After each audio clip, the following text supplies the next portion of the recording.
Magandang araw po sa inyong lahat mga katropa. Meron po tayo dito ngayong motor na Skygo. Ayan po, Skygo 125. Ito po ay walang kuryente, no? Dinala na po nila sa ibang mekaniko. Ang sabi po ay kailangan magpalit ng stator coil at saka CDI para mapalabas daw po yung kuryente. Well, gumawa po ng second option yung may-ari, dinala po sa atin. At check ko po na talagang wala na po talagang kuryente yung kanyang primary, no? At hindi na po talaga nagpa-function ng maayos yung kanyang primary, kaya dapat na siyang palitan. Pero hindi po tayo magpapalit ng primary. Instead na primary yung papalitan natin, ay yung papalitan natin sa kanya yung kanyang CDI. Ayan. So ipapakita ko muna sa inyo na wala po siyang kuryente. Ayan.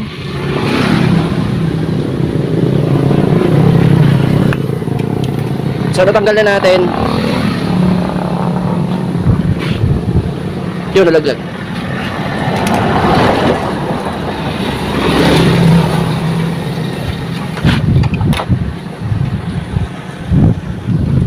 Ang pagmasdan nyo mga katropa, zoom lang natin, no?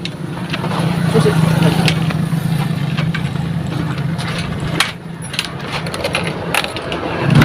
Yung pagmasdan nyo, meron po siyang gahiblang kuryente. Ayan, o. Pag ginawa ka mo yan, matik makukuryente ka pa niyan. Pero hindi na po yan makakapagpaandar ng motor. Ayan, o. Doon. Yan. So wala na talaga, i-convert na natin. Okay? So ang papalitan natin ito, yung kanyang CDI. Gagamit tayo ng panglipan na CDI, lipan 110. Yan, ayusin muna natin.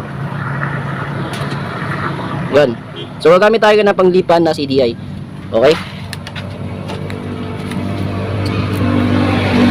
Yan.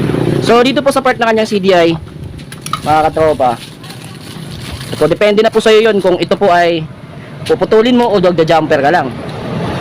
Yan. So dito po sa sitwasyon na ito, minaigi ko po dito na magputol mga katropa, kasi request po ng ating may-ari na malinis daw po, no? Putulin na lang. Yan, pinutol ko na. Yan.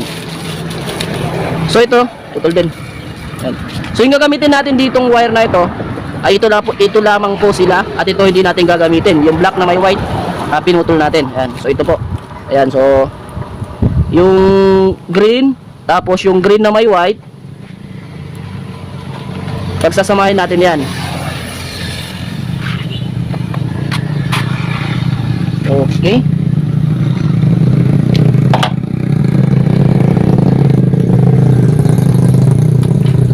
So dahil nga sa hirap ng panahon ngayon, kasi gusto makatipid ng customer natin kahit, tapos yung sakit niya ay pinutol lang natin sa mga motor na nakatambay dito sa atin ngayon, no? Ayan. Yung green na may green mga katropa, na may guhit na white, yan, pinagsama natin. Dito po sila sa part na to, sa baba na ito ng CDI. Ayan.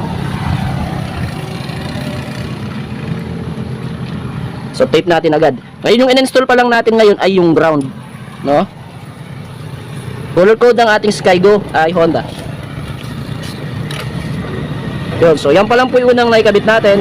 Next na ikakabit natin dito sa part na ito, no, yung part na ito rito, ito po ay yung gagamitin natin dyan, itong black na may guhit na red.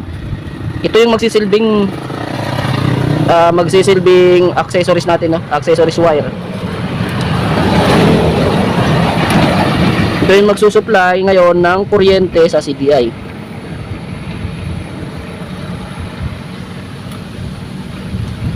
Yan, tandaan nyo mga tropa, yung green lang po at saka green white yung pinagsama natin, at yung ibang wire ay solo-solo na. Pwede rin po kayo gumamit ng CDI ng Wave 125, pero ang pinagkaiba, baliktad po sila. Dito po yung accessories, dito po yung negative, okay? So sa lipan, dito yung positive, dito yung negative, okay? So itong part na ito rito, ayan, so itong part na ito rito naman mga katropa, dito, ito po yung papunta na dito sa ignition coil, no? Diyan i-connect natin, at ito po yun, black na may yellow, yan po yung ignition coil. So dito natin ito ikakabit.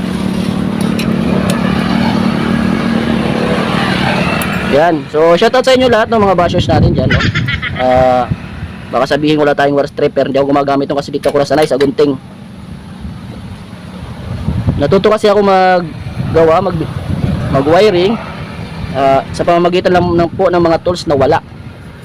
Kaya nakasanayan kong gamitin si gunting. Yan, so kahit may wire stripper, gunting lang yung ginagamit ko. Doon ako hiyang. Walang basagan ng trip mga tropa. Okay? Then yung natitira nating wire, yung blue na may white, ito po yung pulser, no? Tapos yung pulser natin ay dito po sa part na ito. Yan, so nasa natitira ang part na yan. Diyan po nakapwesto si pulser.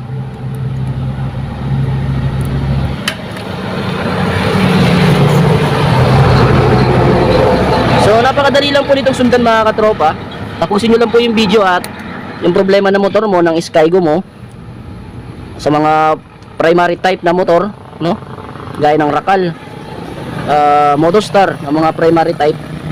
Kasi karamihan ng Rusi ngayon battery operated na po. Ayan, so done na po tayo sa part na yan. Tape na natin para malinis. No, inulit ko, pinutol ko po yan kasi sabi na may-ari, gusto niya malinis na gawa. Kaya malinis. Yun. So done na po tayo sa part na ito. Salpak na lang po natin dito yung CDI. Patay lang muna natin. Kaya nakasalpak na si CDI. At dito po tayo sa kabilang side. Mga katropa, so dito po sa part ng kanyang, ito po, yung wire na ito, ilalabas ko muna ha. Ayan. So ito po yung socket na papunta sa kanyang primary, no? Hanapin natin dito yung black na may guhit na red, which is yung po yung primary. So itong linya na ito dito, ito yung papasok sa primary. Tapos ito naman yung papasok sa harness. So dito tayo magpuputol. Tak. Yun. So naputol na po natin to.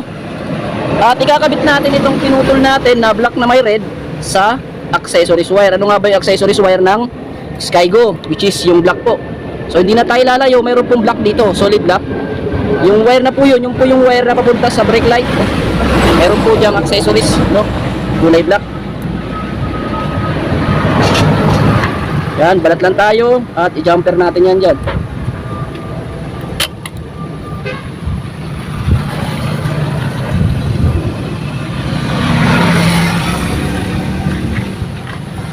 Yan, syempre tape natin, positive yan.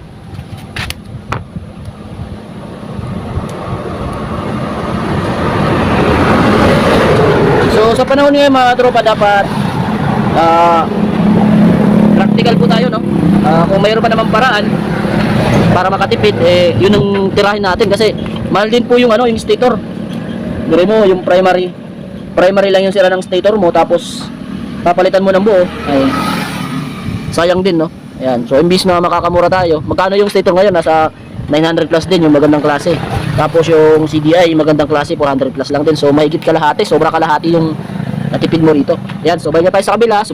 Okay na po yun at susubukan na po natin. Subukan hindi talaga to umaandar. No, hindi ko napakita na umandar. So ngayon, papandarin na natin. Hindi ko na pinandar kanina kasi ayaw talaga. Ayaw talaga umandar. Dinalangan nila sa atin, hubad. Mga katropa, moment of truth. Papandarin na natin. Okay, bira. One click.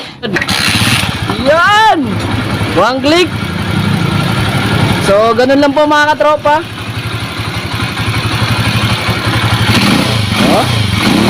Ayos na. So, tama na kasi wala na yung gasolina. Yun lang po yung gasolina niya.